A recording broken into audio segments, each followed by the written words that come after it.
Hello my friends, welcome to Authentic Living with Linda. Today we're talking about learning faster by immersion. Of the 10 types of leading that we've talked about over the last couple of days, every one of us will have a mixture of all of them. It's not that we intend to manipulate or to motivate, it's that we're part of a society where these skills are used around us and often on us every day. We learn more by immersion than we will ever learn by reading a book. That's why it's really important to embody the person that you see yourself being when you have the goal that you want.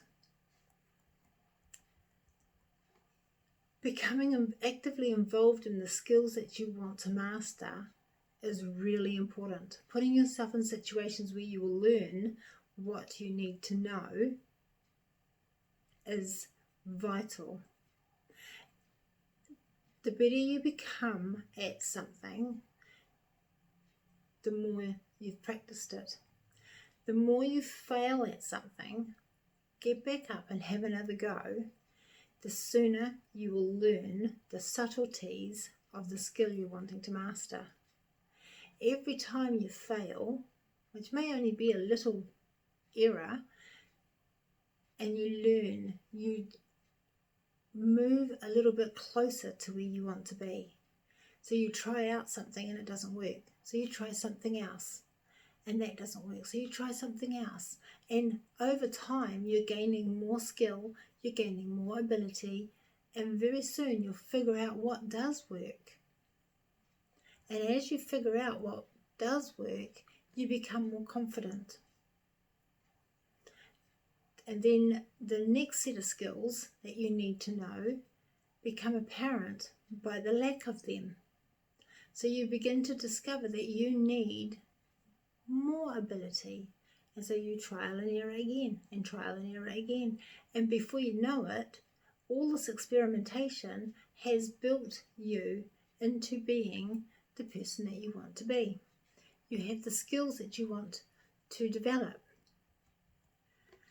Have you identified a leading skill that you want to develop? Of the 10 that we talked about, which of the negative or the positive are valid attributes? Remembering that both are really important because both teach us something about ourselves. If you have what is considered to be a negative trait, then that is teaching you something that you don't want. And if you have a trait that is considered positive, then that is something that you do want.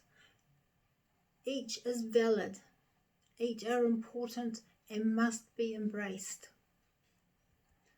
What is your reason for wanting to lead? And what is your reason for wanting to be led? This question can be very confronting.